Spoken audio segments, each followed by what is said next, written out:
비트코인 또 급락. 비트코인, 알트코인 정말 조심하시면 좋을 것 같습니다. 안녕하세요. 코인트레이더 김학도입니다. 어제 공통적인 롱자리를 말씀을 드렸습니다. 그래서 6189 구간 1차, 786 라인 2차 라인에서 추가적인 수익권으로 정리가 됐고, 저 또한 현재 단기적으로 롱포지션에 대한 수익을 가져갔습니다. 그래서 롱포지션에 대한 수익을 가져갔고요. 지금 현재 어제 말씀드렸던 게 이 구간이 임펄시브하게 나오냐 아니면 ABC 조정 카운팅이냐에 따라서 추가적인 상승이냐 하락에 대한 이러한 모습이 충분히 갈림길에 놓여 있다고 생각합니다. 하지만 추세적으로 임펄시브하게 파동이 나왔다. 그럼 추가적인 1파 연장 터미널로 하락 추세가 나올 것이다 라고 현재 보고 있습니다. 그래서 오늘 알아볼 거는 추가적인 급락과 지금 현재 우리는 어떻게 매매를 해야 될까에 대한 대응 방법에 대해서 말씀을 드려보도록 하겠습니다.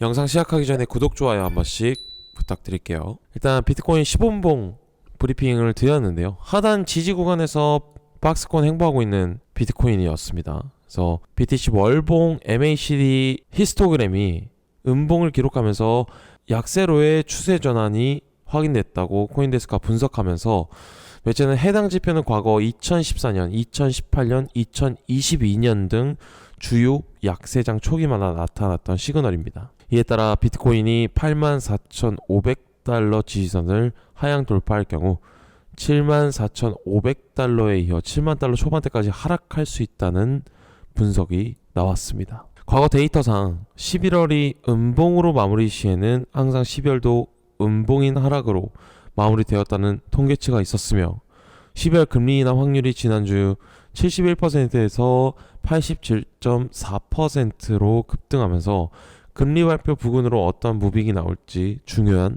변곡점이 될 것으로 보고 있습니다. 이러한 추가적인 하락에 대한 이유를 추정해보면 첫 번째는 중국 중앙은행은 암호화폐 금지 조치를 제하긴 후 스테이블 코인에 대한 간섭을 강화할 것이라고 경고를 했고요. 두 번째는 일본 2년 국채 수익률이 글로벌 금융위기 이후 최고 수준으로 급등했고요. 12월 19일 금리 인상 가능성이 76%로 높아진 가운데 이는 엔화 광세를 유발할 전망입니다. 그래서 엔캐리 트레이드 청사는 엔화 가치 상승으로 이어져 글로벌 자산 매도 압력이 상승이 됐다는 분석이 나왔고요. JP모건의 금거래 데스크 전체를 뉴욕에서 싱가포르로 이동을 했습니다. 그래서 아시아 시장에서의 금거래 활성화가 비트코인에 대한 자본 유입을 분산시킬 수 있으며 이는 비트코인 가격에 하방 압력을 줄 수가 있다라고 생각을 해주시면 좋을 것 같습니다. 오늘 오전에 파월의 의장이 연설이 있었는데 따로 통화 정책에 대한 발언은 없었습니다. 연준이 이제 양적 긴축을 종료를 했고요. 그리고 이제 12월 6일 날 돌아오는 이제 토요일 날 이제 PCE 발표가 있습니다. 굉장히 중요하게 보고 있는 물가 지표로 금리 정책과 직결되는 핵심 이벤트라고 보시면 좋을 것 같습니다. 그리고 지금 현재 15분봉 브리핑인데 현재 비트코인은 어제 오후에 만들어진 86.8K 부근 저항 매물대를 상승 돌파를 해냈습니다. 이 구간이죠. 하지만 어제 오전에 8시, 10시 정도에 다져놓은 매물대에서 머무르고 있는 상태인데요. 다행히 거래량은 줄어들며 상승 추세를 만들어내고 있으며 여기서 거래량이 연속적으로 터지는 방향대로 움직일 가능성이 높다. 만일 거래량이 터졌는데도 방향을 못 잡고 횡보한다면 상승 모멘텀이 약해진 거라고 판단이 들고요. 박스권 횡보와 상단과 하단을 설정 후 안전한 매매를 진행하시길 바라겠다고 말씀을 드렸습니다. 그리고 또 하나의 기사를 하나 가져왔는데요. 1. 금리 인상 시사에 글로벌 채권 출렁했고요. 비트코인 직격탄을 맞았습니다. 엔캐리 청산의 위험한 자산 약세라고 보시면 될 것 같은데요. 현재 일본은행 총재가 이달 말 금리 인상 가능성을 시사하자 글로벌 채권 시장이 출렁이면서 비트코인을 비롯한 투기성 자산에 대한 하락 압력이 거세지고 있습니다. 시장은 일본이 경기 부양 기조를 이어갈 것으로 보고 당분간 금리 동결을 예상했지만 총재의 발언이 이런 전망을 뒤흔든 것인데요. 장기물도 약세를 보면서 10년물 국채 금리는 0.07포인트 오른 1.87%를 기록을 했습니다. 미 재무부에 따르면 일본은 미국 국채 최대 해외 보유국으로 9월 기준 약 1조 2천억 달러어치를 보유하고 있고요.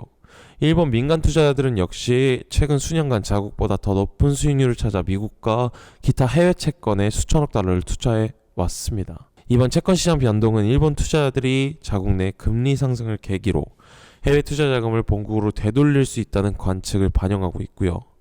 실제 일본 국채 금리 급등은 글로벌 채권 시장 전반으로 먼저 미국과 독일을 포함한 주요권 채권 가격을 끌어내리고 수익률을 끌어올렸습니다. 글로벌 자산의 기준금리로 불리는 미국 10년물 국채금리는 0.08%포인트 상승한 4.09%로 치솟았으며 한 달 만에 최대 상승폭을 기록을 했습니다. 스테이트 스트리트 마켓의 거시영역 총괄은 일본 금리 정상화가 뚜렷해질수록 일본 투자자들의 해외 채권 시장에서 자금을 빼오거나 최소한 신규 매수를 줄일 것이라며 각국 국채 발행이 급증하는 시점에 국제금융의 핵심 자금원이 약해질 수 있다라고 발언했습니다. 분석가들은 저금리 통화인 일본 엔화를 빌려 고수익 자산에 투자했던 캐리트레이드가 되돌려지며 위험자산 전반의 매도 압력을 키웠을 가능성도 지적을 하고 있고요.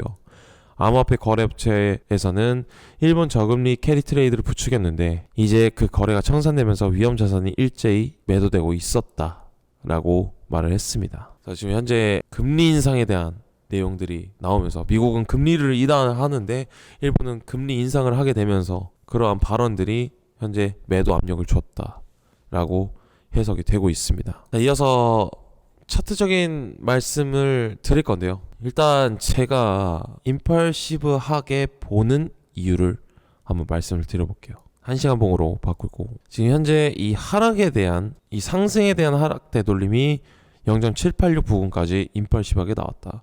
이 추세가 굉장히 좀 크게 나왔습니다.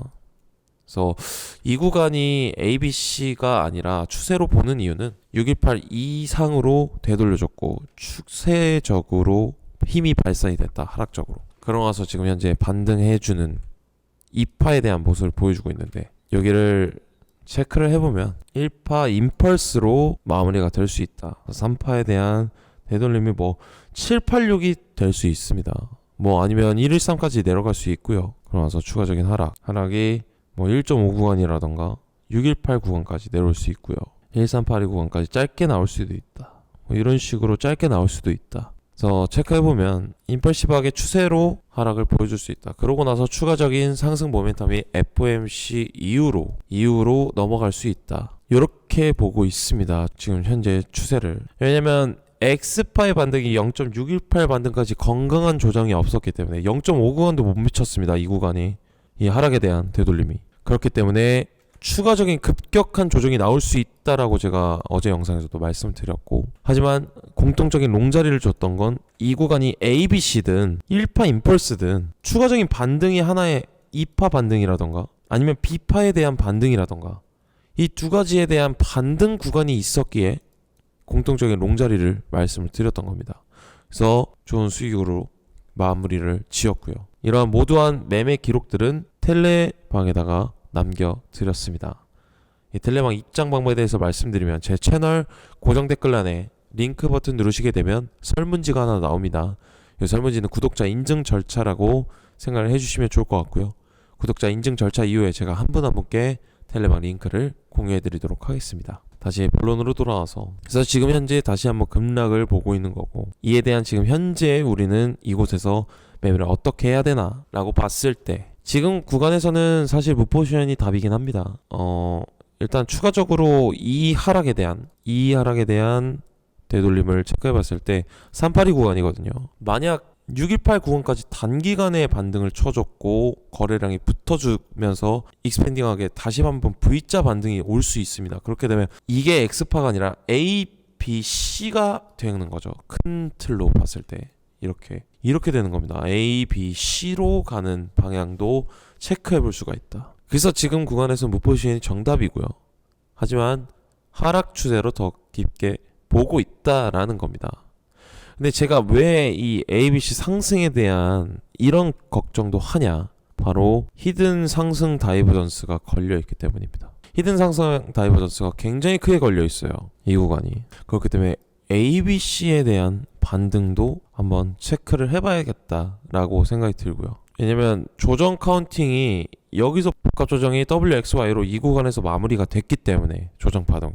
그러고 나서 엑스파 반등 이후에 임펄시브하게 지금 현재 빠졌지만 이게 ABC가 아니라면 이게 ABC로 보기에는 살짝 한 파동 자체가 너무나 임펄시브하게 나왔다라고 좀 체크가 되고 있습니다. 그래서 아마 이 구간에서 길어질 수 있습니다. 길어질 수 있고 추가적인 하락이 바로 나오기는 살짝 어려운 부분이 있지 않을까. 이 구간에서 횡보를 할 수가 있습니다. 아니면 엑스파 반등 이후 무삼수로 상각 수렴을 해주고 FOMC 구간에서 딱 이 구간이 FOMC 구간이거든요. 이 구간 딱 이 구간인데 무삼수 상각 수렴하고 시세 분출 유동성 자극되면서 추가적인 상승 모멘텀이 나올 수도 있습니다. 이런 식으로 나올 수도 있다. 그래서 요 라인을 체크를 해봐야 될 것 같고요. 요 추세 라인과 요 추세 라인 체크를 해봐야 될 것 같다. 추가적인 임펄시브하게 나온다 하면은 추가적인 조정이 나올 것 같고 제가 생각하는 74K 구간까지 아래로 내려갈 가능성이 굉장히 크다라고 좀 생각이 듭니다. 그래서 지금 당장에 롱 포지션 물량이 굉장히 많이 청산이 됐고 숏에 대한 물량이 지금 유동성으로 스키징이 될 수 있을 가능성이 있습니다. 그래서 추가적인 상승도 보는 겁니다. 그 구간. 하지만 지금 당장에 뚜렷한 매수세가 없기 때문에 아마 박스권 횡보를 하고 FOMC에서 이후에 추가적인 상승 모멘텀이 나오지 않을까 그렇게 생각도 하고 있습니다. 그래서 지금 현재 첫 번째, 두 번째, 세 번째 시나리오 중에 가장 메인으로 보고 있는 건 하락 임펄시브 패턴이고요. 여기 ABC죠. 이게 두 번째. 여기 삼수 무한삼수고 1파 연장으로 추가적으로 상승을 보고 있다. 요렇게 좀 지금 체크를 하고 있습니다. 그래서 실시간적인 대응과 이러한 부분들은 모두 다 제가 텔레방에다가 남겨드릴 거고요. 다시 한번 말씀드리지만 제 채널 고정 댓글란에 링크 버튼 누르시게 되면 설문지가 하나 나옵니다. 이 설문지 누르시게 되면 구독자 인증 절차 하실 수 있는 설문지가 하나 나오는데요. 구독자 인증 절차 이후에 제가 한 분 한 분께 텔레방 링크를 공유해 드리도록 하겠습니다. 그래서 지금 전체 큰 틀로 봤을 때 이 하락에 대한 이 Y 연장에 대한 반등이 아직 뚜렷한 움직임이 없다라고 좀 생각이 들고요. 만약 ABC가 짧게 나온다. 만약 이 구간이 ABC가 짧게 나온다라고 하면 이 Y의 연장에 대한 213 라인을 채워주지 않을까 그렇게 생각하고 있습니다. 왜냐면 이 Y 연장이 이 구간까지밖에 안 나왔거든요. 그래서 213 라인까지 저점 갱신을 하고 바로 이 구간에서 무삼수라던가 상각 수렴이라던가 그런 다음 추가적인 상승 모멘텀을 보여주지 않을까 그렇게도 생각을 하고 있습니다. 그래서 뚜렷한 반등이 없이 지금 현재 다시 한번 추락하고 있기 때문에 이때 당시에는 명확하게 이제 618 반등 이후에 이 ABC 조정 카운팅도 체크를 해보면 꽤나 딥하게 나왔어요. 이 구간도 618 구간까지 나왔습니다. 618 그렇다면 이 구간도 반등이 여기서 끝이라면 여기까지 열려있다는 겁니다. 74K 618 라인까지 아마 살짝 못 미치겠죠. 반등이 깊지 않았기 때문에. 그래서 이 구간까지 체크를 해봐야 된다. 저는 이게 가장 유력해 보입니다. 그래서 가장 메인 시나리오를 현재 보고 있고 허나 맘에 하나 걸리는 게 이제 상승적인 모멘텀 이게 A 파동의 반등이고 B 주고 바로 C로 급격하게 올리는 그러한 추세도 나올 수 있습니다. V자 반등이 나온다면 히든 상다가 걸려 있다는 거 요렇게. 그래서 메인적으로는 요렇게 두 가지로 가져갈 겁니다. 삼각 수렴도 하면은 어찌됐건 무포지션이기 때문에 의미 없다라고 저는 생각이 들고요. 거래량 분출 때 추격으로 따라가면 되는 거여서 의미 없다고 봅니다. 그래서 두 가지로 현재 큰 틀로 봤을 땐 요렇게 진행이 될 것이다 라고 좀 예측을 하고 있습니다. 추가적인 제가 영상에서 못다한 말 관점들은 제가 텔레방에다가 남겨드리도록 하겠습니다. 오늘은 관점은 여기까지 말씀을 드리고요. 추가적인 관점에 대해서는 텔레방에다 말씀을 드려볼게요. 저는 코인트레이더 김학도였습니다. 감사합니다.